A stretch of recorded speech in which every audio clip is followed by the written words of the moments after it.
played that album over and over again. Everybody at the party, they put me in the corner with earphones on.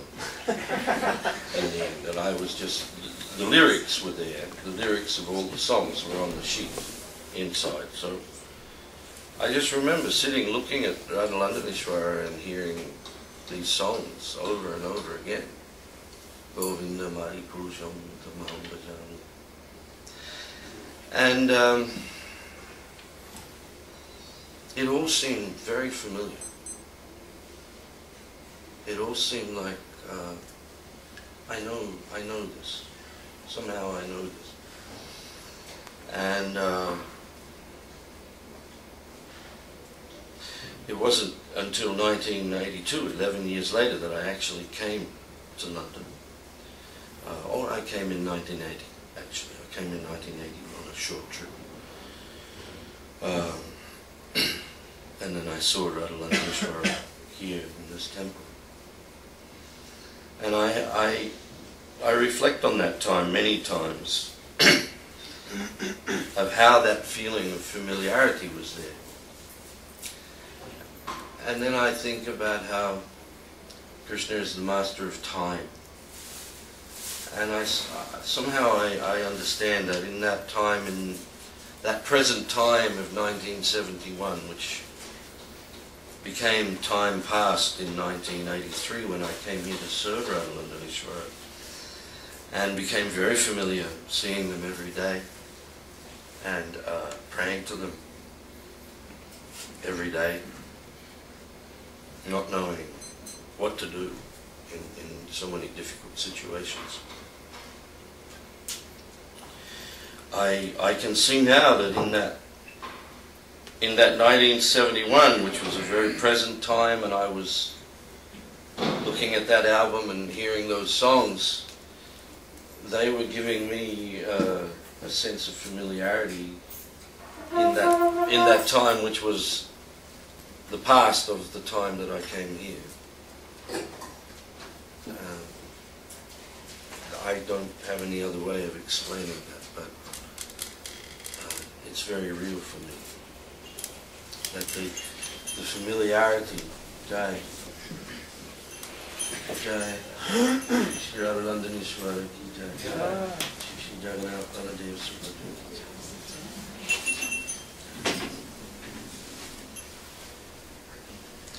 Anyway, I was very taken with that album.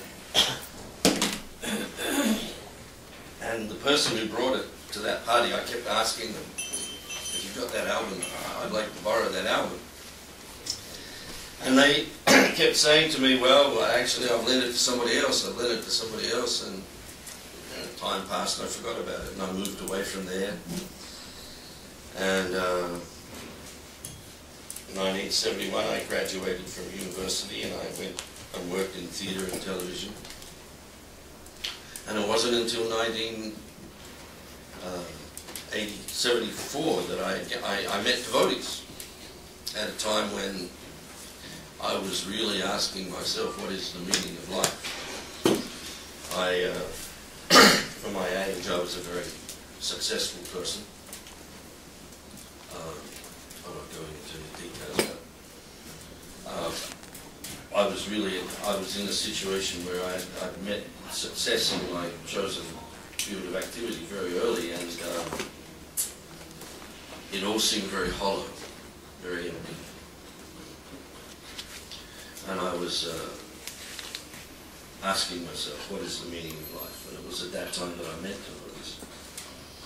And in Melbourne, and went to the temple one Sunday, to the Sunday feast, and then the devotees invited me to come. They said, you've got to come to the morning program tomorrow.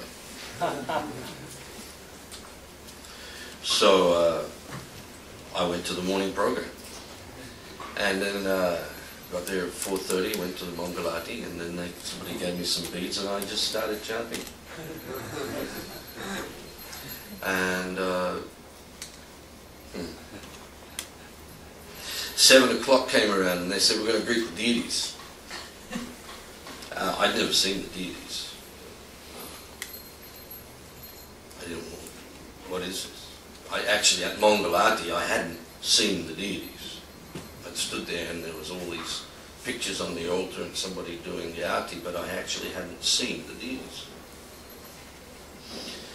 There's a story that when Columbus's ships appeared on the horizon and started coming towards the shore, the native Indians, they actually didn't see them. They were there, but they didn't see them because they had no paradigm to assess what this was. What are these things? So they didn't see them. So I'd seen the deities, but I hadn't seen them. So anyway, somebody suddenly says, we're going to greet the deities.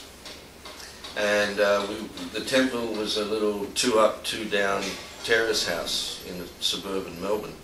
And they converted the living room into the temple room, and what had been the dining room, they'd knocked the wall out and put a concertina door in, and that was the altar. So suddenly all of the devotees lined up on this side of the room in a line all the way down, and I was thinking, this is a little strange. But because I was a guest, they pushed me right to the front, and I'm standing there at the head of this line of people, wondering what is this all about. And then the conch shell blew and the curtains opened, and in those days they used to burn huge amounts of frankincense in the altar room just before the curtains would open. So the first thing that would come when the curtains would open would be a huge billow of smoke out into the room. You couldn't see anything, just smoke. And then Radha Ballabha in Melbourne, they have conch shell eyes. Radha Ballabha has conch shell eyes. So very distinct. And suddenly, out of the fog, I saw these conch shell eyes. And at that moment, somebody hit a switch on the tape player, and the Govinda prayers played. Now, I hadn't heard this in 4 years. And I had no association in my mind that this was that, and it all fitted together. And suddenly I was having darshan of Radha and Krishna. And I remembered that album at that time, and that picture of Radha Londonishvaras. And I felt very happy. I felt my heart soar. As so many devotees say, and it is such a real feeling that when one comes in contact like this with Krishna, one feels like one's coming home. So anyway, very quickly after that, I joined the temple. And as I say, it was 1982 when I came to England to live. And I didn't come here with any, of course, who knows what's going to happen anyway. You don't know what's going to happen. You set off with a plan and you don't know what's going to happen. So I'd made up my mind that to come to England and marry Sarvamangala. That's a story in itself. Anyway, we'll stick to what we're with here.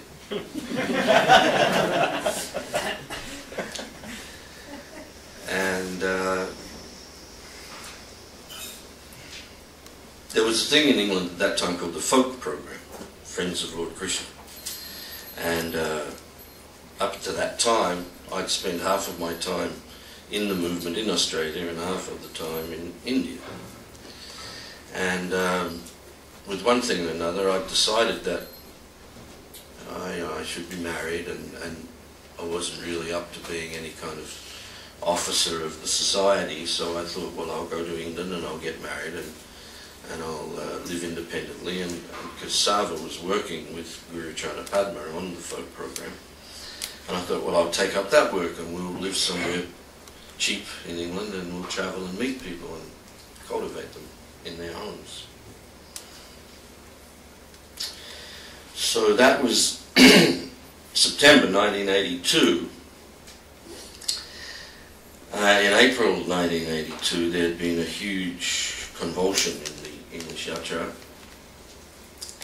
and the then GBC and initiating guru, who was also my very dear friend, Jaitirtha Prabhu, had left.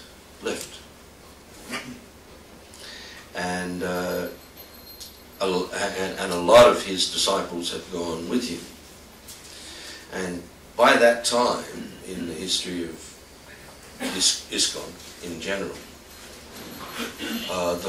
the main, or the way of raising funds for the society was selling Hong Kong paintings. And this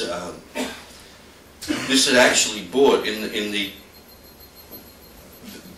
probably, I think it started in 1980, really in earnest, started in 1980. And it had brought a huge increase in income for the society. And in that situation, ISKCON in England had purchased Croom Court, Chaitanya College, because there'd been, actually Jaitirtha Prabhu was a very, very expert manager, a very, very cultured and sensitive man who was sent himself to England in early 1977 when the Yatra was in quite dire straits for other reasons at that time. And he had really built the Yatra up. But in 1982, the English Yatra was the flagship Yatra of the ISKCON world. If you wanted to see how to do any cutting-edge preaching, you came to England. And prior to getting Soho Street in Berry Place,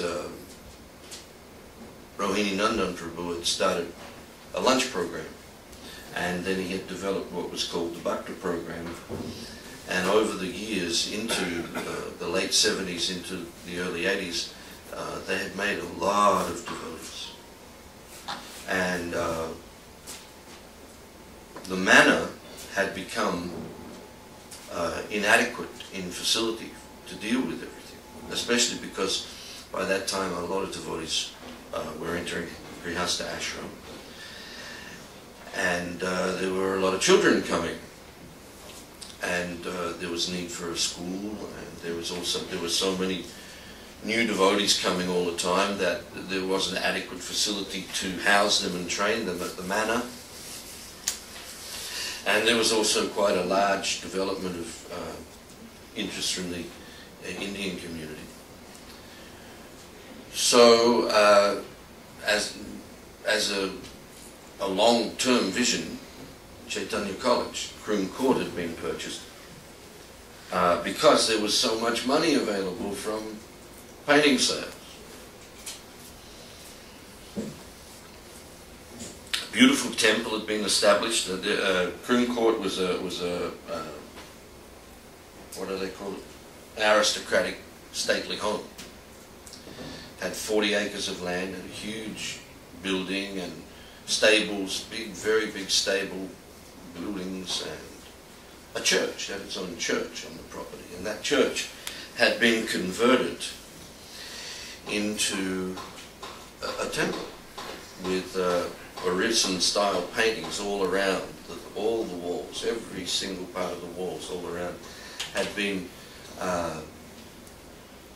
painted in Orison style with Chaitanya Leela, and Panchatattva had been installed there, and Lord Jagannath, who had from Berry Place moved to the manor, was installed, and there was a very beautiful altar with Panchatattva, and in the background the altar was built like a rath cart, and there was Lord Jagannath and Baladev Subhadra there on the rath cart with Panchatattva dancing in front of them.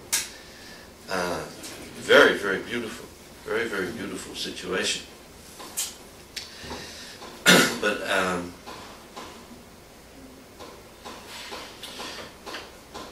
early in 1982, for reasons I don't think we need to go into here at this time. Jayatitha Prabhu left ISKCON, and along with him he took many, many of his disciples, or they went with him. And a large majority of those people were collectors, painting salespeople. So when I came here in 1982, in September, things were in indescribable state. When I came to England, it was just, the yatra had just been split down the centre. At least half the devotees had gone. There was huge, huge financial problems.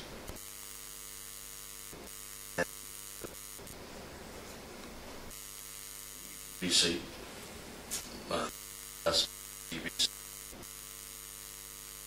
It was another reason actually why I came here. I was going to come even if Jayatitha had been here, but also Bhagavat was a very good friend from the old days when I'd been in India. I'd met all of these devotees. And so, like I say, I came to England just thinking, well, I'll get married, I'll be like a private citizen, and I'll just do this folk preaching. But, you know, when I saw the situation when I got here, I thought, well, Hare Krishna. And I thought, well, you know, you just got to do the needful here. So, for several months, I worked in the painting business.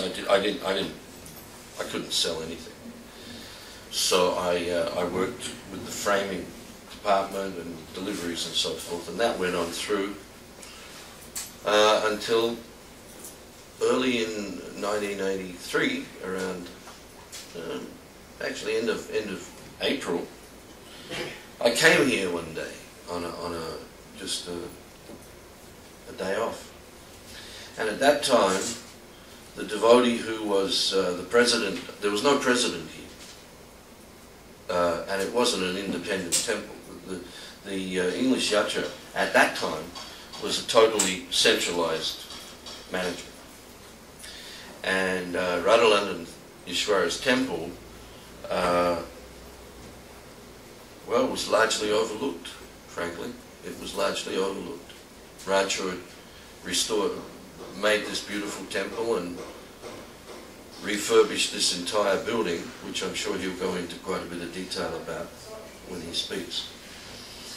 And the temple president of Chaitanya College was also the temple president of Soho Street, and that's like about 100 and something miles between. So he wasn't here very much. He had a devotee managing day-to-day things, and a godbrother who actually Jananananda, who now Jananananda Goswami. He was here, but he didn't feel like he could do the job. He didn't feel, he was going through a time in his life when he didn't feel like he wanted to be managing a temple. So I'd never thought of it, anything like that. But somehow or another, the idea captured my mind that, well, you know, it's not a very big temple, it wouldn't be too hard to manage, I don't think. And so I came down. Now the temple room was very different in those days. Of course, Lord Jagannath, Lord Balaram and Lady Subhadra weren't here, they were at Chaitanya College. And this pillar that was here, there was actually two pillars. So that there was about maybe a 4 or 5 foot gap between. Sometimes you can still see it, there's a little bit of a rise in the floor where the other pillar was. This was solid wall, there was a door in the corner, and what is now their Lordship's altar was the transfer room. And the staircase came all the way down. And we'll get into a few more details. It's changed a lot here. But Prabhupada's Vyasasan was on an angle here, just by the edge of Radha Londonishvaras archway to their altar, Prabhupada's. The ashram was on a little angle there, so where Prabhupada was sitting was that whole area. This little room wasn't here, so that whole area was open across the back in that L shape. So I came in and I took darshan of the Lord of Radha Londonishvara. I stood up and I was looking at them, thinking, well,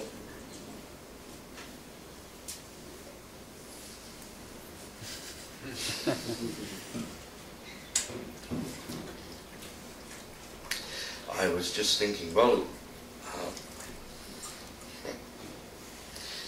if you want me, here I am.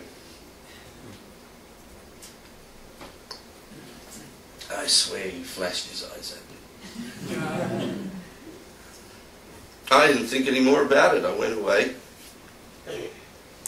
2 weeks later, Sabra and I were at our fire sacrifice at the manor. And Bhagavan Das was giving the lecture. And at the end of his lecture, he announced that he was going to be sending us here. It's a wedding present. Wedding present.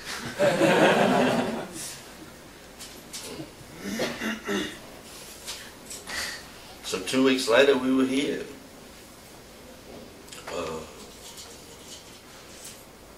And then we were here at that time, that was June 83. And we were here for a little over 3 years until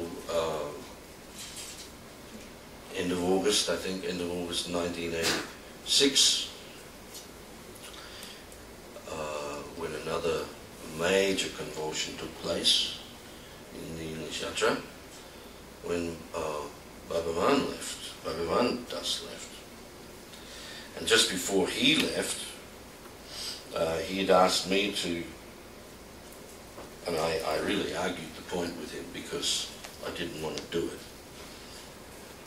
Well, on the one hand, I did want to do it. He wanted me to take up a ministry for congregational preaching. And we developed some congregational preaching while we were here in those 3 years. But he was American and I'm Australian. And, you know, my culture comes through Britain. And the American system of government is that the president can make anyone a minister, whoever he likes. He can just make anyone a minister in his government. He doesn't have to be an elected member of the Congress. Whereas in the British system, you become a minister because you're an elected member of the House. So you have a constituency, and then you take up a ministry. And I was arguing, well, this is my constituency, because anyway, we'll come back to that. Well, that's in the first 3 years, yes. So when I came here, there was a Pujari and his wife, Dhenupalaka Prabhu and Amoa Moa. Dhenupalaka Prabhu has since passed on. And the situation was that Soho Temple basically ran a lunch program. And there were basic service to the Lord, dressing in the morning, dressing in the evening, 6 artis, 6 offerings a day, and a lunch program. And that was it. Oh, and the restaurant, of course, the restaurant. But the restaurant was under a separate management at that time. There was a manager for the restaurant. The restaurant was called Healthy, Wealthy and Wise.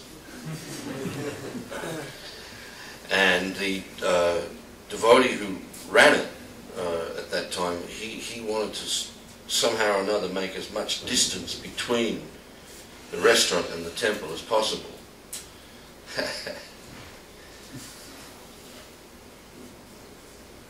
Fat chance.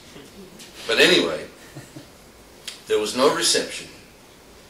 There was a doorway to the street, which was the doorway for the temple. And what is now the reception, and most of the basement was restaurant. We actually closed the restaurant. Well, when I came here, we nearly got shut down. There'd been a health inspection, and there was such a long list of things to be fixed that I didn't think we were going to do it. But anyway, we got through that.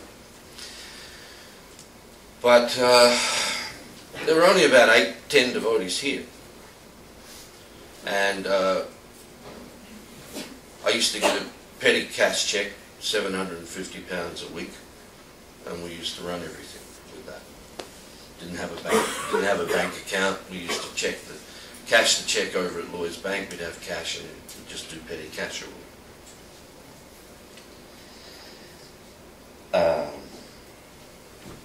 all changed around the end of 1973 because the difficulty with the finances was such that there was an emergency meeting, and I put my big foot in my mouth and suggested the best thing to do was decentralize the yatra, because there were Sankirtan devotees, but they weren't connected to any temple, and they were just mainly traveling, and they were drying up. So we did it. I remember standing up in the National Council meeting, my knees were shaking. I said, well, we've got to decentralize the yatra. And everybody agreed. So we did it. So around the end of 1983, I got a call one day saying, well, from the end of the month, you're on your own. That was what decentralization meant for me here at Solo. At the end of the month, I was on my own. The restaurant at that time was in its era in terms of turnover. It was doing just as well as it is today. But and it was turning a profit every month. But because all the money was going into a central account, the money was being used for all kinds of other things. So the restaurant, I soon found out, was very much in debt. And on top of that, we had huge mortgage payments for this building, and we didn't even have a bank account. I remember running the temple for about 3 weeks just on the cash from the restaurant every day. And that was one time when we had a lot of money because all this cash was building up. But that time passed, and into 1984 we began to develop book distribution. And between the beginning of 1984 and around June, July of 86, we built up a Sankirtan party of about 15 devotees. And we had the region of everything south of the M4. Of course, I used to joke about that because considering where England is, everything south of the M4 is quite a bit of real estate on the planet. But actually, we only had the south of England. So everything south of the M4 and Kent. Out in the east we had Kent. So we were running Sankirtan parties through there, and book distribution was developing. And sometime in 1984, however, the debt situation of the yatra was so great that it was decided to sell Chaitanya College. Well, actually, it was a toss-up between selling this building or selling Chaitanya College. And the only thing that really swung it in the end was that here's Radha Londonishvaras, installed by Srila Prabhupada. We can't sell their temple out from under them. And I was very sure we weren't going to do that.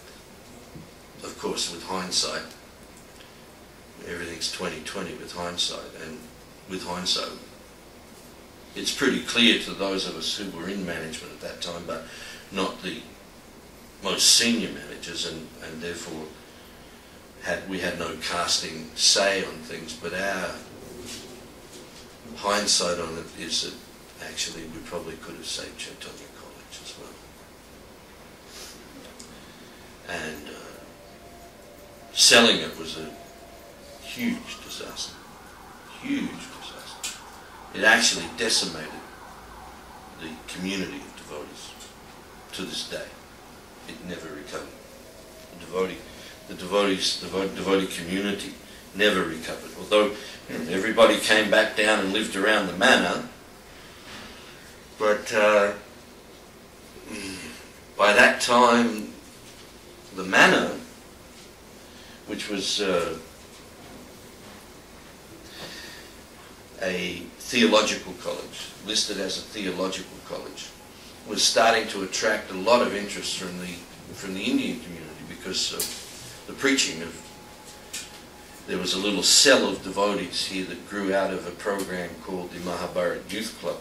Devotees like Shruti, Dharma and Pranabandhu, Atmeshwar, Hari Ram, Kinchana, Sakyares, Sitaram. There were about 10 of them, and they were preaching like anything amongst the Indian community. And pretty soon there were too many people coming to the manor for the likings of the Letchmore Heath residents. So that, alongside of the fact that the then National Secretary, without consulting anybody, put about 20 demountable homes on the tennis courts for grihastas who were moving back down from Chaitanya College, this really tipped the balance with the villages of Letchmore Heath. So by early '86, we had a huge problem, which I'll talk about again in a minute. But when it came to the point where it was decided that Chaitanya College would be sold, the question of, well, where do the deities go, came up. And at that time, Rome was doing very well, and they offered to take Panchatattva. But again, because Lord Jagannath had been installed by Srila Prabhupada, there was no question of them leaving England. And there was an idea at that time that another little altar would be made at the side, at the manor. So when you're taking darshan of their lordships at the manor, there's this little alcove there where they have the sound equipment and the seat under the window and the doorway into the pujari room. There was an idea that somehow or another there could be an altar there. And I couldn't see that. For the life of me, couldn't see that. I just kept seeing Radha Londonishvaras at Berry Place with Jagannath on the altar above them. Now I thought, well, we can't put them above them here, but maybe we can put them next door. So I went up to Chaitanya College and I prayed, especially I prayed to Lord Balaram, you please, you bring Lord Jagannath back to London. Again, then I didn't think about it again. A couple of days later, I got a call from the National Secretary. He said, you better get ready, Bhagavat, Lord Jagannath's coming back to London. And that was 5 weeks before Rath Yatra in 1984. So Rancho had come here as the vice president, and Rancho is a very, very capable man, as you can tell by what's being done here. So I called Rancho and I said, hey, we got to get an altar ready in 5 weeks. And he had a man, what was his name? John. John, what was John's name? John. John, that's it, like, John was an East Ender, you know, that's it, like, you know, like, every day. But he and his son, yeah, he used to say it all the time. That's it, like, you know. And John was one of these people, you know, he could turn his hand to anything. I mean, Rancho had known him for many years, since Berry Place days. So he called John in and his son, and at that time, now we'll go back a little bit to the description of the place.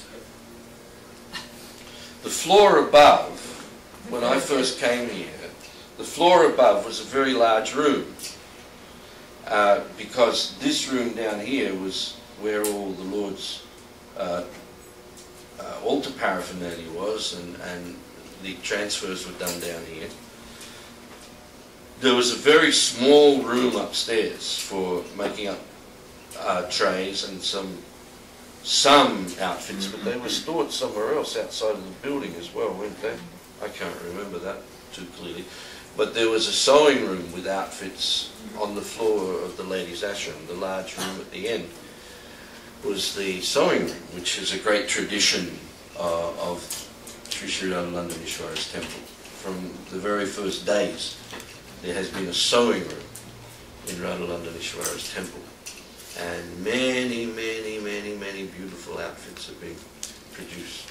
This outfit today is made by Lima Shakti, homemade outfit. This outfit is a homemade outfit by Mother Lila Shakti. Yeah. It's called a snowflake outfit. The snowflake outfit.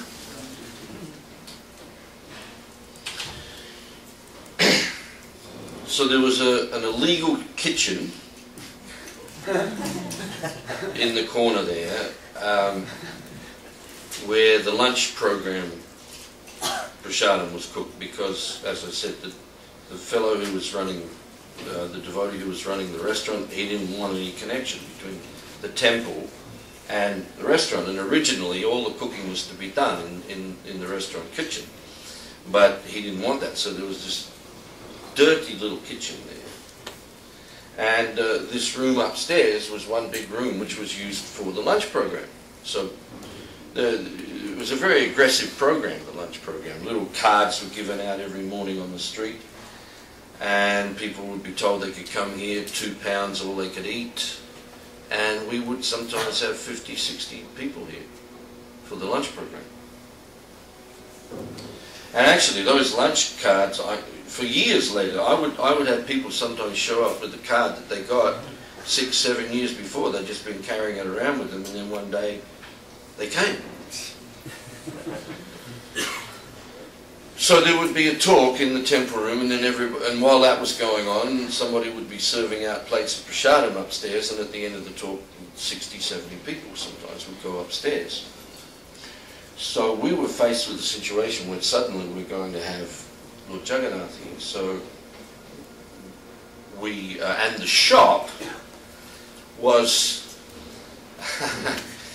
we made some major changes, because out here where the shoe room is now, that used to be a corridor through with fire doors either end, and there were some shoe racks in there, and between the door and the wall that made up that fire enclosure, in that little closet under the stairs, that was the reception and the shop. Yeah. And like I said, there was a doorway from the street with the staircase straight up. So Rancho went to work, and I said, Rancho, can we get rid of these pillars? And he said, well, you can get rid of one, if you can't do two. He said, the RSJ that you'd have to put in to do that would be just far too big. But he said, we can do one. So on the floor above, which is now the open seminar room, there were several small rooms up there at that time. One of which, sometime in 1987, Keshava Bharati Maharaj came to live in. and spent many years preaching here. Made many devotees. And then there were tiny little rooms. And I'd knocked out a few walls at the end. What is now the library. Famous for that. Yeah, I knocked a lot of walls out of here.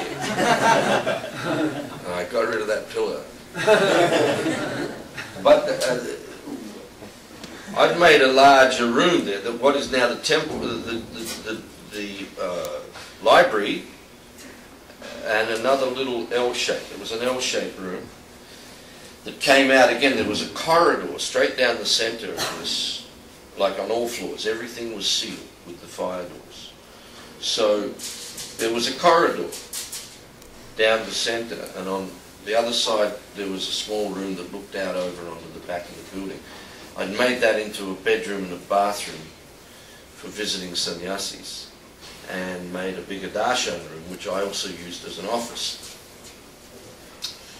So we carried Radha Londonishvara up these stairs into that room, and that became their room for the next 5 weeks while Rancho went to work here. There was no marble on the walls. There was no gold leaf, silver leaf on the Lord Singhasan. It was a very dark wood, very dark, light-absorbing wood. And it was just a plain plaster wall, painted. So Rancho managed to get all this built in 5 weeks, get this whole new archway put in, a new altar built, marble put on the walls. A devotee called Chaitanya Singha, he did the gold leafing and silver leafing. Rancho had this cubicle made here, and this Vyasasan made for Srila Prabhupada, and then we made that room there for what it's still used for now. 5 weeks. On Rath Yatra Day, they, the same old thing. They're bringing Lord Jagannath up the stairs, and we're just mopping the floor. Finished, just finally got it finished. And Lord Jagannath was put on the altar, and the temple room was packed with devotees come from Rath Yatra. And nobody had any idea of what we'd done with the Singhasan and the walls and the new altar and everything. And so then the curtains flew open, and everybody was just, oh! to see this transformation for Radha Londonishvara and Lord Jagannath back in London. And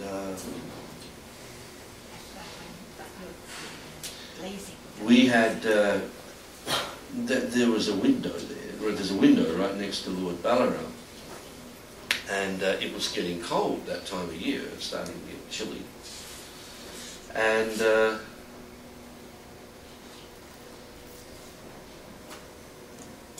we hadn't put any kind of double glazing over there, but that's one thing we'd overlooked. And at that time, Sava and I were living here in the temple. So I was in my office, sleeping on the floor in my office, and the next morning I was just waking up. You know how you just wake up and then sometimes you just drift off a little, and you're kind of awake, but you're not awake. And all of a sudden it was like I was standing on this tundra of ice, just stretched out as far as I could see. And then Lord Balaram, just up out of the ice, Lord Balaram came up like this, right in front of me. And I heard this voice say, Lord Balaram's getting a cold. And I realised, oh, we didn't put anything by that window. So I was up and dressed and down here in the shop, and I stood all through Mangalati looking at that and realised we've got to do something. So we made some arrangement there. So things, as I say, that was 1984? 1984. And things went on. I think you should say something. Do you want to say anything? Yeah, this time. This time. I don't know what time we're supposed to close. Well, she gets started, we'll never finish. No, Actually, I get tongue-tied, that's not true. Do you have any reflections from those? Well, I just, well, we're talking about the deities and everything that happened, and Vilasani came here, and she made a big contribution to the deity worship. It's really pucker. She ran a tight ship, and it was a very nice team. I think what came up for me when I was thinking about coming today was that the devotees who were first here, who started this temple, I remember once hearing Shamsundar saying, we all just fell in love with Srila Prabhupada. When I joined Sadali, those devotees had gone to India. Is it too loud? No. Well, they'd gone anyway, they weren't here anymore, but the legacy remained of that mood of joy and love. I remember everybody used to talk about the devotees who'd been here before, and in particular about Jamuna. It seemed like the devotees really loved the people who had introduced them to Srila Prabhupada. And I think that's something that's always been in this little temple. It wasn't too big. And I feel that there's that legacy is continued of, when you serve Krishna together, you develop a really tight bond. And Radha Londonishvaras seem to bless us with that we have that loving connection between us when we serve together. I remember hearing Prabhupada say, if you throw stones into water, you get concentric circles. And if Krishna is the center, then none of the circles clash. So we were lucky to have a small circle of devotees that we served with here. There was a real loving network. I don't know if any of them are watching this. Keep forgetting there's that camera there, but it seems irrelevant somehow. But if they are watching and coming to the celebration, I think we all really still feel very connected at Radha Londonishvara's feet. If I had been a bit more fortunate and come to the temple when I first saw devotees, that was I think in '69 at the microbiotic restaurant. I think that was a time when you were at John Lennon's, I'm not sure. But it was around that time you were looking for a temple. Because I think you looked at the church on Bishopsbridge Road, opposite, just near the microbiotic restaurant, I'm not sure. Anyway, it was my good fortune that, I know Shamsundar remembers it a little differently, that he thought I came hysterically up to you on Oxford Street, but it was actually on Westbourne Park Road, just near the microbiotic restaurant. I happened to see you. I was hitching a ride to Manchester after the Pink Floyd concert, I think. And you know what condition I was in, I won't go into it in detail now. But I was just so lucky because I looked out of the window of the car because we were going past that microbiotic restaurant. And I saw Shamsundar, so by his grace I came to Radha Londonishvara's feet. And it's because of that mercy of Radha Londonishvara and Srila Prabhupada that those, I feel those early devotees imbibed that mood of, whoever you were, you deserved a chance. And so thank you again. I'm always telling you that every time I see you. And I hope we can keep that mood here, that whoever comes in the door somehow or another, Radha Londonishvara in control, and they've brought them here. And where would we all be if not for Srila Prabhupada and the mercy that he gave, and that his it's infectious. Love and mercy, pretty important.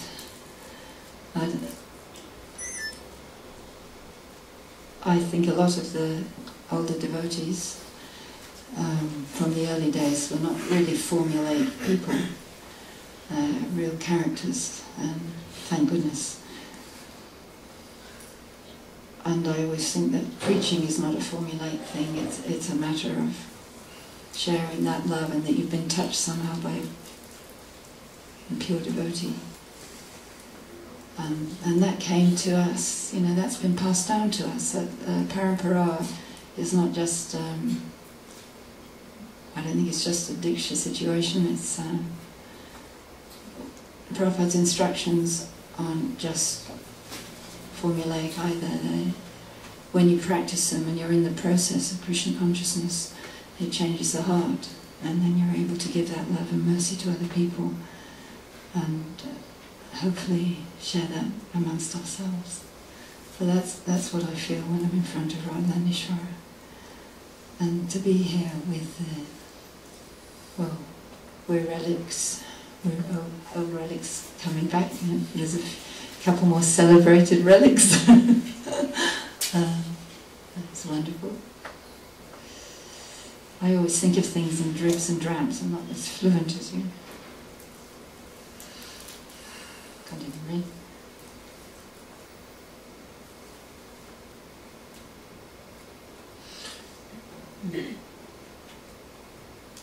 Oh yes, I know. When you first came here, Shamsundar Prabhu and Gurudas, if it hadn't been for your strategy and desire, to meet the Beatles and Prabhupada and Krishna's blessing to do that, we would never have heard My Sweet Lord, and you would never have seen the Radha Krishna Temple album. So that's fantastic. So many nice devotees. Let's just keep the family spirit. When I joined a Berry place, everyone used to talk about how they'd been trained up, and Tribhuvanath was there then also. He was like a little shining light. He was the darling of Berry place. He was so effulgent. And Balagopal and Dhananjaya, but the deity worship, essentially, that was a real parampara from Jamuni Prabhu. We're old fogies, we call everybody Prabhu. And I'm looking at this outfit today that Leela Shakti made with the homemade crowns. And that was a feature, I think, Londonishvaras, when they were installed, they had homemade crowns that Yamuna made. So nice that there's, it's a lovely thing when you have people sewing together for Londonishvaras, and guests who come, they will have a little piece to take home that they could sew at home.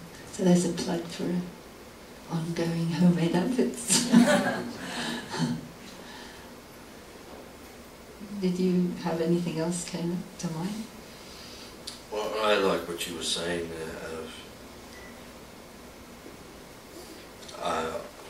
I was always told that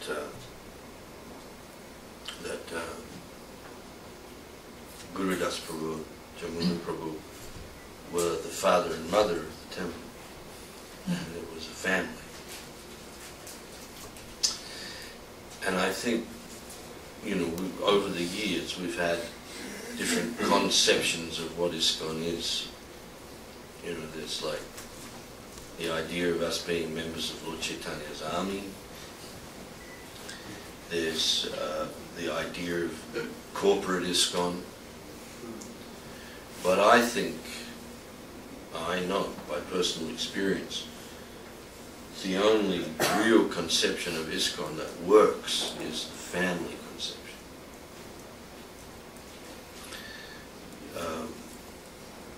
Srila Prabhupada treated his ISKCON right from the early days as a family. It was a family. Things had to be done, management had to be there. Things had to go on in an orderly fashion. But underpinning everything was the idea that this is a family affair. And especially here in London. especially here, because we should not forget that Radha Londonishvara are the first installed marble deities in Islam. And just think that Radha Londonishvara have stood now in London for 40 years, giving such an intimate darshan. Such an intimate darshan. Actually, we see that has led to some sometimes quite difficult situations to deal with them being so accessible and so close. But on the other hand, when Sarva and I came here, we always remembered that point, that the Guru Das and Jamuna had run the temple like a family. So we tried to. Yeah. Well, we didn't have kids, so we were lucky. We didn't have kids. Here. Maybe if we hadn't been here, we would have. Yeah. Very stressful time. But we had a temple full of beautiful children, beautiful, beautiful young devotees. Some who have gone on to do very wonderful things. Rupa Raghunath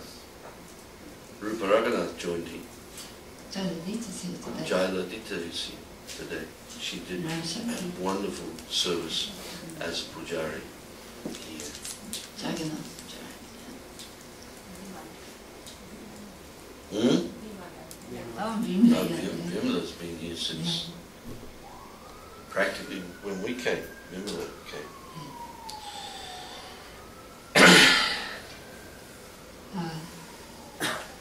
But they were, those days, I don't like to stress on it or harp on it, but those days that we were here for 2 separate periods, from June 83 to August 86, and then from June 87 till September 1990. They were tumultuous times. Tumultuous times. And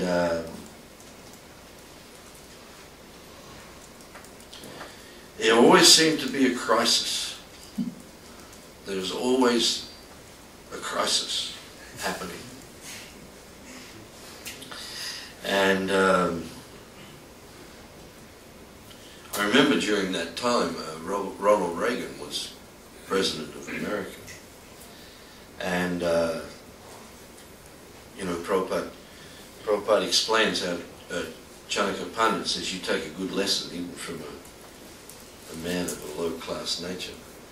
And I remember being here, and I came back for the second time in 1987. And I read an interview with Ronald Reagan, and somebody asked him, how does it feel to be the president? And he said something which just struck me very deeply in terms, and now again with hindsight, having not been here for 20 years, I see the deep meaning of what he said. He said, oh, I don't think anybody becomes the president. He said, I think the presidency is a stewardship that one has the privilege to take responsibility for some time. And that's how I see my time, our time here, was such a privilege to be here, to serve Radha Londonishvara in such a personal way, in such difficult circumstances. And we came to realize very deeply how we're part of a very great whole, of a very great family. And this family, it's at the stage it's at now, and it will go on into the future. But the real head of this family, the real heads of this family, we may come and we may go, but Radha Londonishvara and Srila Prabhupada, they go on forever here. And the privilege of being able to serve so intimately with such receptive forms of the Lord. The Lord has appeared here and made himself so available in such a loving way. One cannot help but feel love for Krishna by serving Radha Londonishvaras. I think Prabhupada said all of the deities in ISKCON are actually expansions of Radha Londonishvaras. And when to this day, still, when Krishna says, you think of me, I think of Krishna, I think of this smiling boy's face.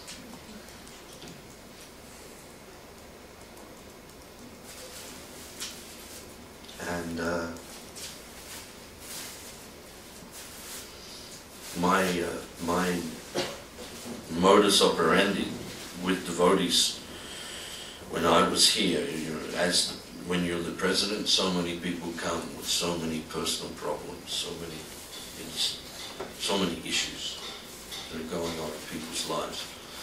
And especially in those days, I was a much more inexperienced person.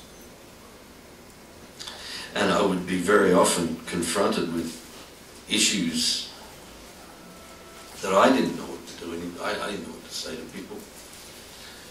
So I would always just encourage devotees to come down in the temple room and reveal your mind to Radha Londonishvara and pray for their mercy.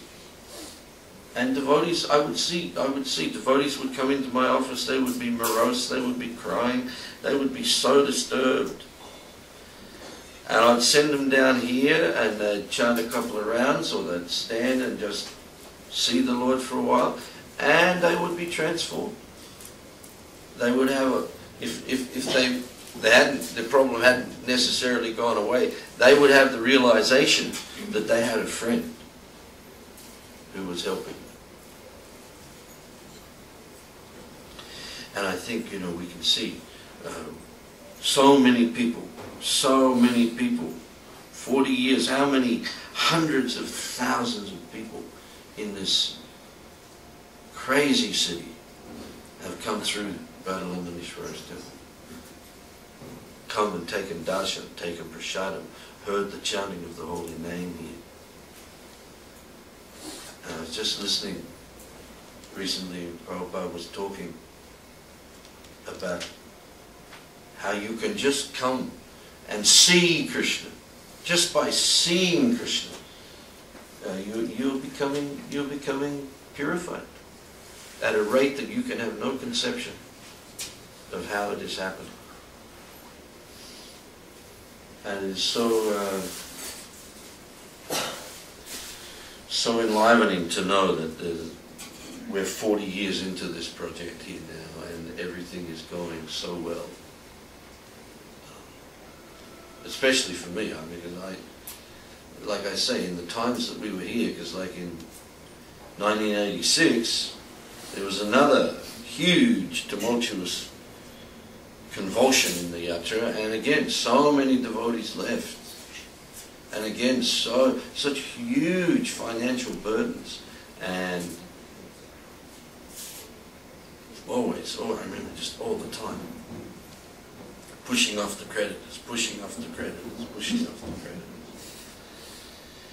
But somehow or another, Radha Londonishvara have just held it and pulled it through. And the longer one is here, the more one realizes they're doing everything. We're all just here by their grace. And one should never take that for granted.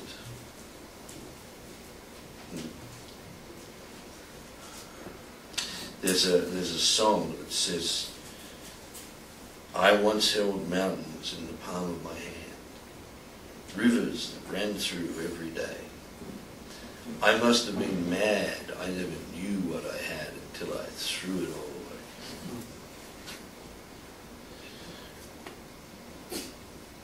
Radha Londonishvara are very, very merciful, but take a tip from one who knows.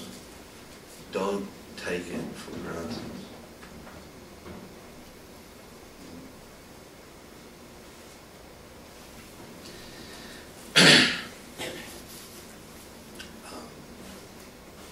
There's many more things, but we've run out of time. That's okay. Huh? There'll be more years. We'll come back at the 50th. Yeah, we'll come back. We'll come back in 10 years. Tell some more stories. Let's hope we're all here for 50 years. Thank you very much. All glories to Srila Prabhupada.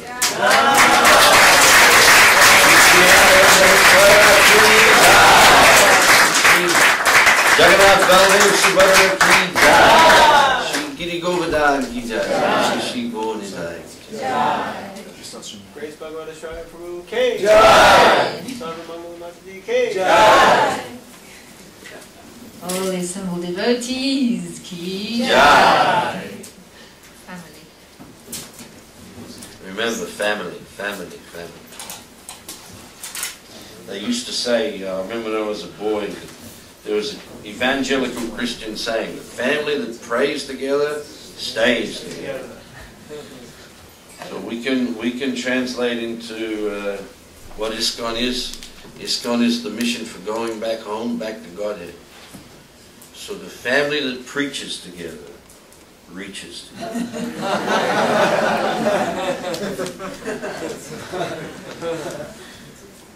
Thank you very much. Oh, we're going to be interrogated. There's questions? Okay. Does anyone have any questions?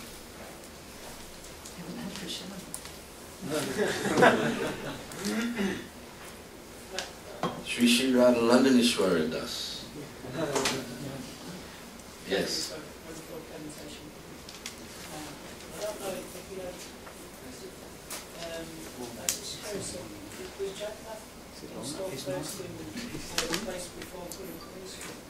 You'd have to ask Sean something. Yeah. Very good. Very good.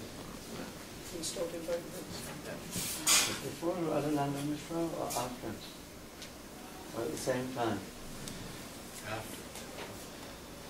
How long after? Were you worshipping him somewhere else before? Same place? He was sculpting. He was.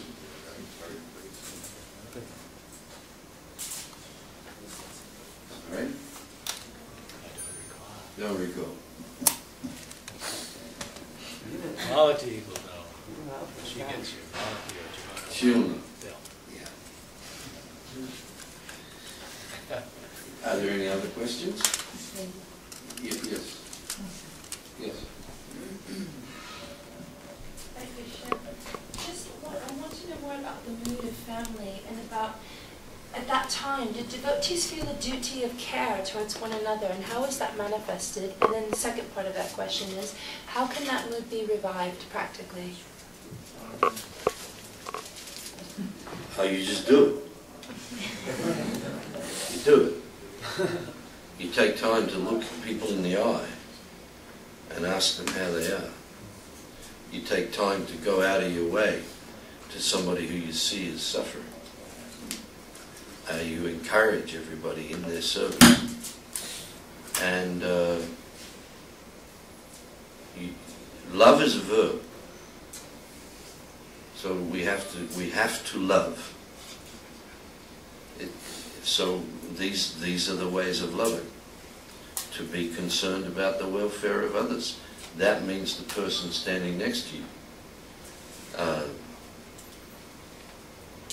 Be prepared to support people through their difficulties. Try to be non-judgmental. Yes, Prabhu.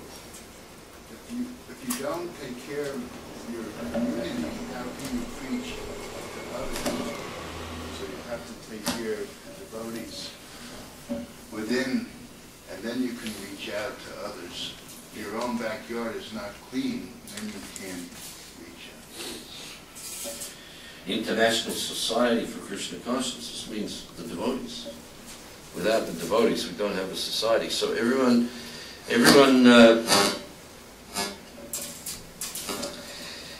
has something to offer in the mission, and it is really, it's a leadership issue. It's if you're going to be the leader, then you have to be concerned about your people, because without your people, who are you going to lead? You got nobody to lead. So people, it's a difficult thing when we slip into niyamagraha, when we become too much concerned for rules and regulations for their own sake, rather than be concerned about the people who are endeavoring to follow the rules and regulations. And my experience is the first issue is to understand very clearly that whoever comes through that door has been brought here by Radha Londonishvaras for a reason. And if you're going to be a faithful servant to them, then you can't allow your own agenda to get in the way. So, being genuinely concerned about the welfare of your fellow devotees and being prepared to go out of your way to be supportive and be helpful, and be careful about being judgmental, because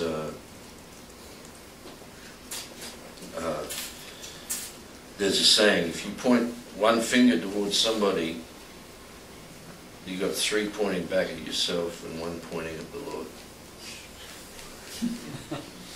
So we have to be very careful in our dealings, and the essence of our life is to redevelop our love for Krishna. And Krishna is never alone. Krishna is always with his devotees. And Srila Prabhupada used to make the point, if you love me, then you love my dog.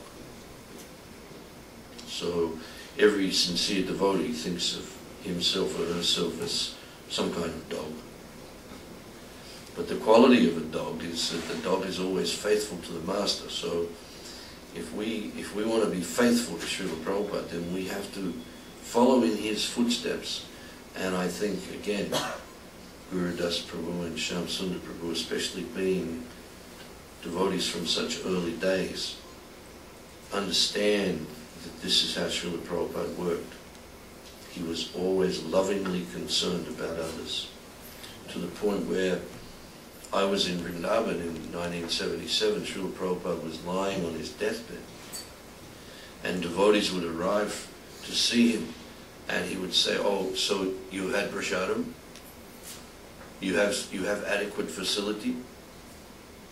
And if there was any concern about these things, if it wasn't happening properly, Prabhupada would be on it, making sure. And he was going through the process of quitting his body, but he was still concerned about others. I just wanted to say something. That not sitting here holier than thou thinking that we know how to do that, because you make mistakes. We all make mistakes, and you know that to some extent you've formed some really good relationships, and there's some love between you, but you know that lots of times you blew it. So I think it's good to just remember, we're all in a process of becoming, opening our hearts and becoming purified. So best not to be too hard on yourself and not too hard on other people, because it's easy to say, oh, it should be more like this. And it just occurred to me when you said how to revive that, because it's a constant struggle. Especially if you're managing, you have so many things to deal with, and so I think if there's if you ever have a feeling that that's not happening, then if you start making it happen in your own dealings, or rather than maybe like he was saying, pointing a finger or thinking this could happen more ways, you know, and try. We should try to appreciate each other, and we're bound to make mistakes sometimes. It's just part of being human. Do you have a story or two about Prabhupada in those old days? Yeah. First meeting? Oh, sorry. Thank you. When you brought me to the temple that time, I was a bit like my husband. I was really covered. I didn't really see Srila Prabhupada until a week later. We were all in the van going to the airport. Mondakini was there and crying because Srila Prabhupada was leaving. What is it? She's always crying. Yeah, crying. She was a really ecstatic person.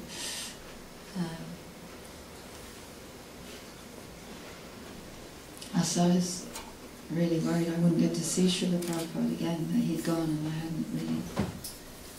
hadn't really been able to have a proper exchange.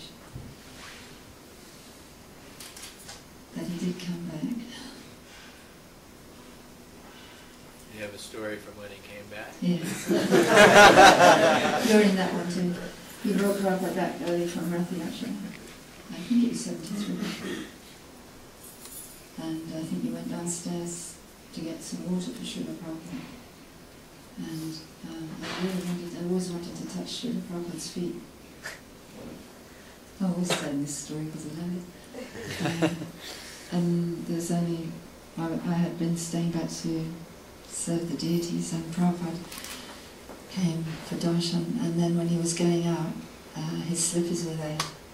So I got to put Prabhupada's slippers on and feel his beautiful soft lotus feet on my hand. So actually got touched by Srila Prabhupada. Prabhupada's feet touched my hand. And I had more association with Prabhupada in Bombay really. I got to go in Prabhupada's quarters and make his breakfast and just kind of hang around like a little, I don't know, just be there. Shantaras. Open the shutters, shut the shutters, give people prasadam, and, you know, just kind of hoping that one day I would be able to be Prabhupada's personal body servant. So, and when Prabhupada left the planet in 77, I had just been back in England for 6 days. So for me that was, having seen Prabhupada in his quarters and had some more personal association and seen the way he interacted with people and how his servants were with him, that was a very big solace, even though it was in separation, but to actually serve Srila Prabhupada. He said he would be eternally residing in Bhaktivedanta Manor in his quarters. So now I've got a service of trying to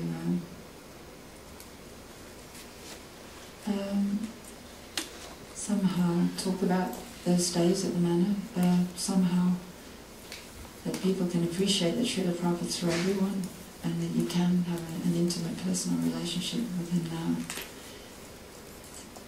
in many ways. Very place. Yeah, we saw Prabhupada. Mostly we saw Prabhupada. You know, we weren't. Most of us weren't as intimate with Prabhupada as you were. But you know what Srila Prabhupada's like. If he just glanced at you, that was very, very intimate. Because no matter what you were experiencing, you felt obviously that he saw you as you are in your spiritual identity. And when he cast that glance over you, you became aware of your spiritual identity. which was remarkable. You actually got a taste, you actually had an experience. I mean, I'm a big protagonist of experience. The Krishna consciousness, we have the philosophy and we have to learn it, but we get our realization experientially when we actually experience that taste. Just being in Prabhupada's presence and experiencing for one moment in time maybe that you are a spirit soul, hearing the holy name in Prabhupada's presence, being with other devotees in Prabhupada's presence had a certain potency. It was almost as if Srila Prabhupada is carrying the whole spiritual world because he's always with Krishna. And in that bubble you have a taste of what it is to be in relationship with other devotees, in the presence of the Lord and in the presence of the pure devotee, and you have a taste of that you're not this body. So that is what carries so many people for so many years, that you've had that taste. And you know that. There are many ways of knowing. You can know through reading, you can know through hearing, and you can know through just being in this process for one moment in time. It's so potent. We used to sit outside Srila Prabhupada's room at Berry Place, just hoping we'd see him when he was going to the shower. You know, nowadays that would seem so inappropriate, you know, but somehow we weren't thinking of Prabhupada as a sannyasi, we were thinking of Prabhupada as a supremely lovable person. And any chance you could get to see him and his beautiful golden form, nobody was thinking, well, you can't see Prabhupada in a gamsha. Nobody was thinking like that, you know. So, you know, you saw Prabhupada going to the toilet, you know. It's like, wow, and pay obeisances and then wait for him to come back to his room. You have his thread up over his ear. Yes, thread up his ears. I got my Gayatri at Berry Place from Srila Prabhupada personally. I brought him some nice roses at Covent Garden. That was my most favourite service, getting flowers for our Londonishvaras. And I bought these flowers. Not many flowers smell at the market, but there's one nice rose called Sonia. It's got a bit of a perfume, so I gave those to Srila Prabhupada. That was Dakshin. It wasn't, you know, how much money. It's just somehow that you want to give something that you thought was beautiful to Srila Prabhupada. And then he gave me his Gayatri. And I was quite good at chanting slokas and, you know, getting the Sanskrit right. So I was listening to Prabhupada and repeating it, not looking at the paper, and then he told me, look at the paper. So I didn't think I was getting it right. So it was really nice to be in Prabhupada's presence and get the Gayatri mantra. And then I went and said it in the temple room. The first time I said the Gayatri mantra, I really had an out-of-the-body experience. Because I was so naive, you know, I was thinking, wow, you know, and saying the Gayatri. I thought that was going to happen every time. It was before the nodding off started.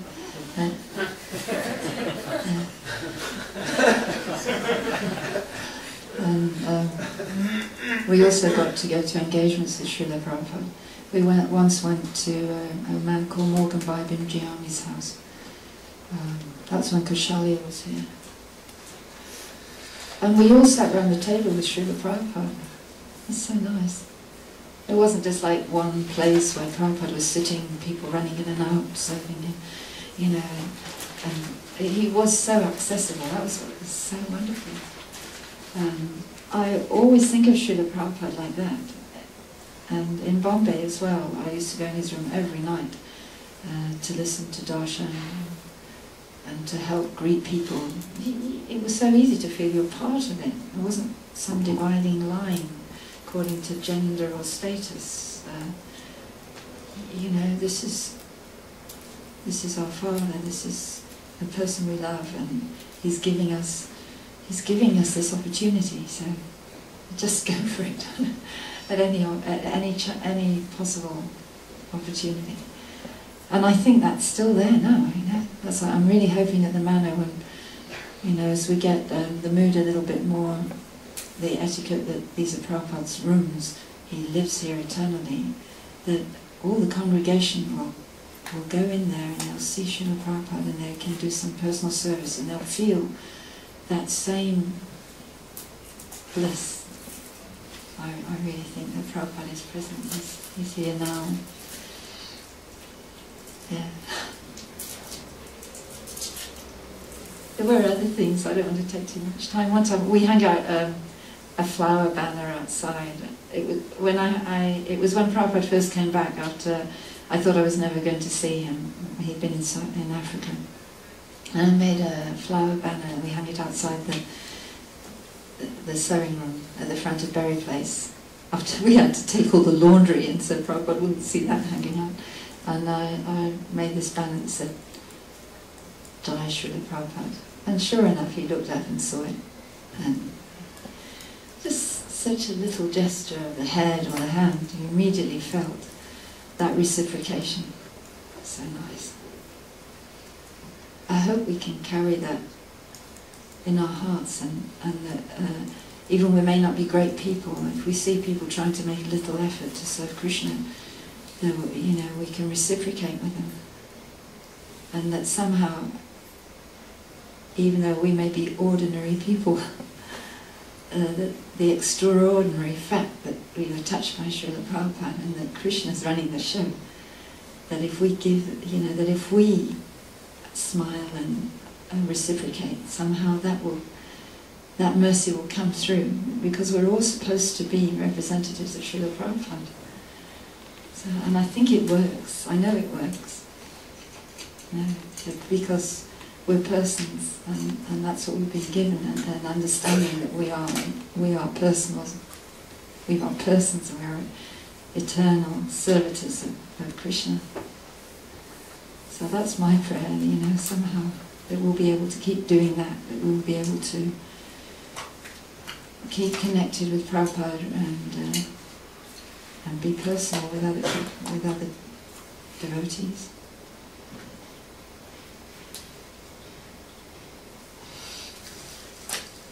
And you had an experience, even though you weren't here, when Prabhupada was here in this temple, you had an experience when, in a drama, Shruti Dharma did a drama of Srila Prabhupada in England, and we were all thinking, oh, how is anyone going to play Prabhupada? That's ridiculous, you know, we were a bit cynical about it. But Shruti Dharma was here in 1977 when Srila Prabhupada was here, and he told me the other day he was actually on the list to get initiated, and he studied those DVDs of Srila Prabhupada and entered into that spirit of the way Prabhupada exchanged with people so deeply that we did the drama in this temple room. And Neela Shakti gave the Charanamrita, and it was called Prabhupada's Coming. Yeah, Prabhupada's Coming. And we were all getting ready, decorating the Vyasasana, and we were in ecstasy, you know, we were saying, oh, Prabhupada's coming, have you got this, have you got that? And we were all crying just because, you know, just by entering into the pastime, you actually get that emotion. And then Shruti Dharma, the whole pastime of coming to London unfolded, and then he went up the stairs, and my husband was the president then, and he walked up the stairs, and huh? Can I tell it now? Yeah. Shruti was playing Srila Prabhupada, and this whole play had gone on of making preparations for Srila Prabhupada. The audience was all sitting in here, and like I was saying, the devotees are running around doing all the things that they used to do when Srila Prabhupada would arrive. And Shruti, he walked in through that door, and he came down, and he stood here, and we had Govindam prayers playing, and the curtains opened. There was Radha Londonishvaras, and I was standing behind Shruti. And I swear it was Prabhupada walked in. The way he played him.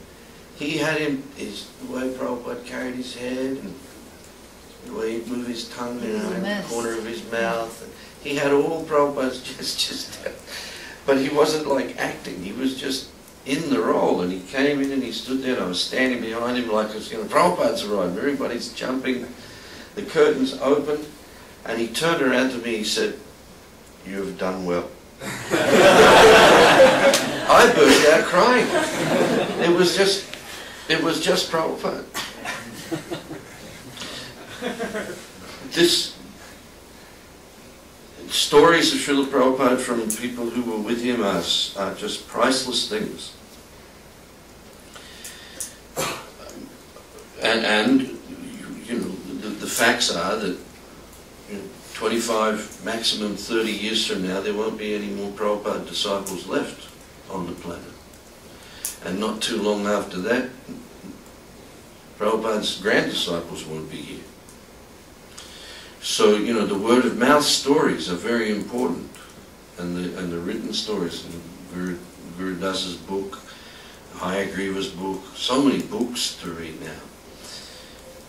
But for me, I think we also need to, all of us, mine this rich vein of hearing Prabhupada's voice. How many people listen to lectures by Srila Prabhupada, or room conversations, or morning walk conversations? Do you feel you have a relationship with Srila Prabhupada? Yes. Just by hearing his voice. You put those little earphones in your ear, the Bhagavatam class starts, and Prabhupada goes, "So," and you're there. Prabhupada, you're there with Srila Prabhupada. And so much wonderful footage now being put into this Following Srila Prabhupada anthology, with so many beautiful stories by devotees who were there at the time that that footage was taken.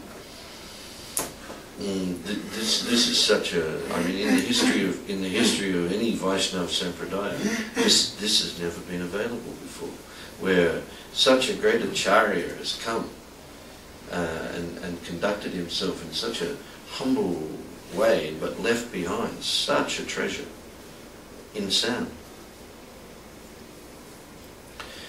I wanted to go back to this point about loving relationships, because Sava picked up on something that I did mean to say today, and I'm glad we have this extra time, because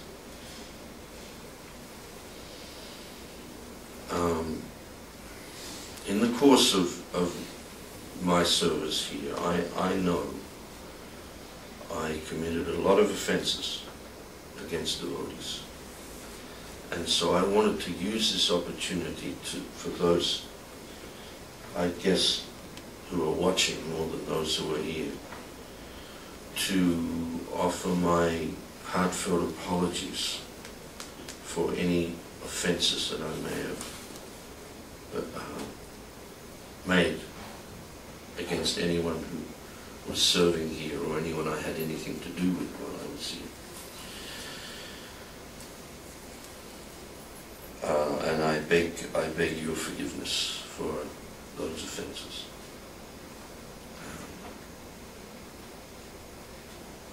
And if you can find some love in your heart, then please forgive me. I think less experienced person, and I know I did offend a lot of people, so I'm very sorry, and I beg your forgiveness.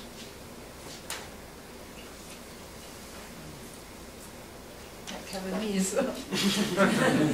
Not that I offended you. Yeah. No. Twice. People here as well, probably, not just people who might be watching. Sorry?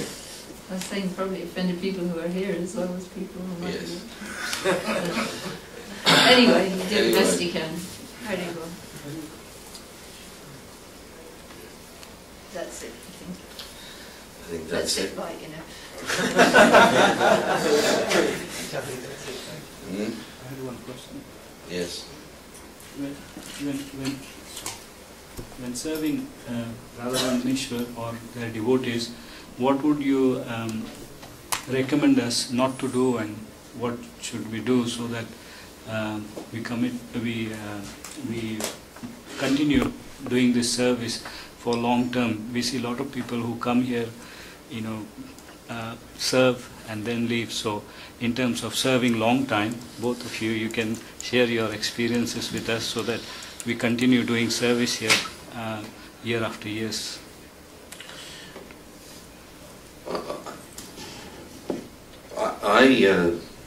I firmly believe that we don't spend enough time together chanting for the pleasure of their lordships.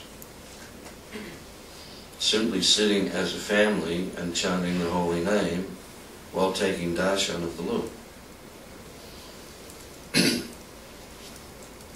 This is one thing I'm very deeply impressed with about what Shiva Swami has developed in Hungary, where the focus of all of the devotees' lives is Radha Shyam Sundar. So the more we make Radha Londonishvaras and their pleasure the focus of our lives, and the more time we spend doing the basic activity that Srila Prabhupada gave us to do alongside of the deity worship, and that is to chant the holy name of the Lord. So I think more time in the temple room together chanting kirtan. That's my take on it. I do that. I do that quite a lot here. More and more. More and more. I like to say something. I think also that kind of like the whole concept of people leaving. Sometimes you don't see people here because there's other things happening that they have to take care of in their lives. And I remember myself having a condescending attitude in the past and thinking, oh God, that was really nonsense. So you see someone that you've not seen for a while and you think, oh, I better give them some more, quick. And, and I've heard people say things like that you don't see people from one year to the next. But the family extends beyond people who are living in the temple, and people are engaging in service.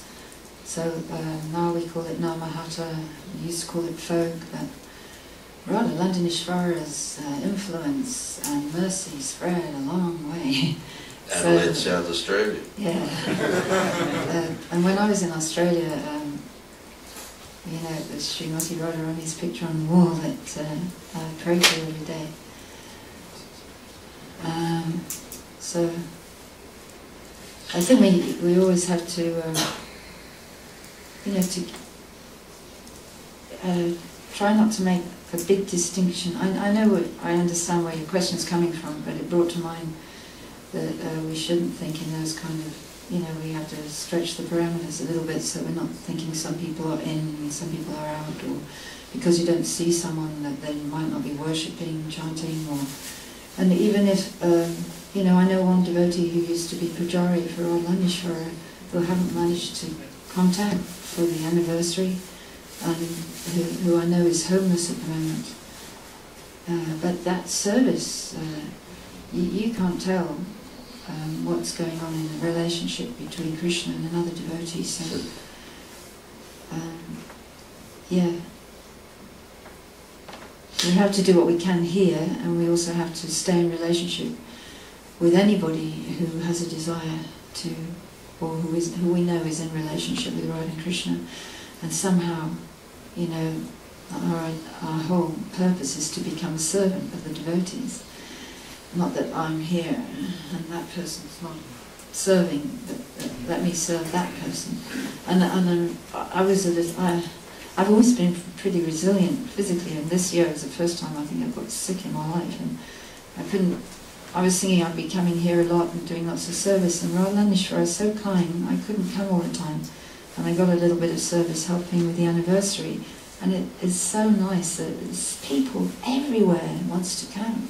Everyone wants to come to this celebration, to see Radha Londonishvaras, or see devotees who serve Radha Londonishvaras with them. And their influence is so fantastic, It's like, so I think that to me was a really strong indication that Radha Londonishvaras pulling everybody in, so that for our benefit, so that we can realise that the loving network is it's a very big net, Londonishvara cast.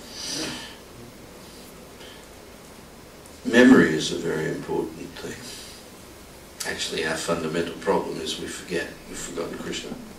And we forget. We forget and we forget and we forget. But like Sarah was saying, so many people have been to this temple over the years and done service and visited, given donations, whatever. There was one little man there used to be a post office next door. And there was one little man who used to work in that post office, and he used to come every morning to greet the deities and offer a flower. And then he would go. You'd only see him then. But I don't know now whether if he walked in anyone would know him. So there is someone still coming, is it, doesn't it? yeah, maybe it's the same man. But the point I'm getting at is we need to remember people. We need to remember people. You know, even football clubs honour their past players. Not just their past players, but their, you know, the guy who rubbed the players down before they went on the ground, the guy who, you know, carried the drinks out. They're all remembered. And I think so often in this God we forget people. And we're too like, oh, he's in Maya now. Yeah, well, he might be, but, you know, he wasn't. He was, or there's even that story of Prabhupada walking on the beach in Juhu one morning, and Giriraj said to him, Prabhupada, I really enjoy all the activities of Krishna consciousness, but sometimes I just forget Krishna and I'm in Maya again. Prabhupada looked at him and said, you are always in Maya. So we're in Maya. We're in Maya. And the problem of being in Maya is that we forget. But horrible things can happen to people in this world just because we're devotees. Doesn't mean, Prabhupada says in one lecture on the teachings of Queen Kunti, when Kunti says, when we had all the difficulties, you were with us, and now you're going, the difficulties are over, and you're going, bring back all the difficulties. And Prabhupada is talking there about all the things that the Pandavas went through. And then he says, even, just think of Devaki, what she went through. He said, don't think terrible things can't happen. And we've seen so many terrible things happen. Just like with Jaitirtha Prabhu. But he was a wonderful devotee. He did wonderful service for Srila Prabhupada. But Maya got him. It doesn't mean he's a demon. But we tend to forget these things. And we categorize, you're in or you're out. And the Bhagavatam is full of stories of great devotees coming up against great difficulties, but it's not the end of the story. Because they're devotees. And just like, for one reason or another, Shyam Sundar Prabhu and Guru Das are not here anymore, Sarva and I are not here anymore, don't think you're going to be here forever. Something will happen. Up to the point of dying, something will happen. And you will be somewhere else, remembering Radha Londonishvara, and remembering the time that you spent here in their service. So memory is very, very important.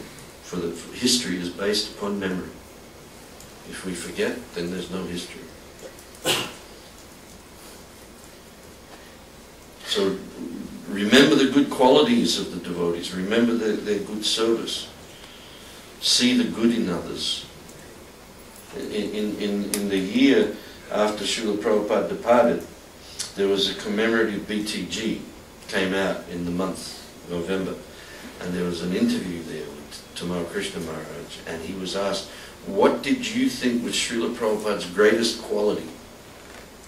And he just instantly said he could see something good in everyone.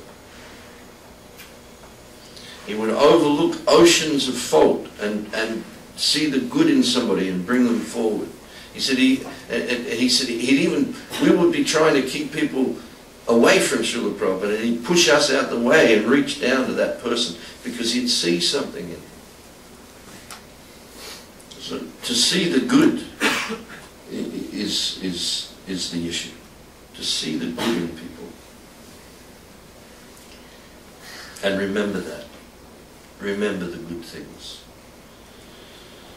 Remember the good things. Haribol.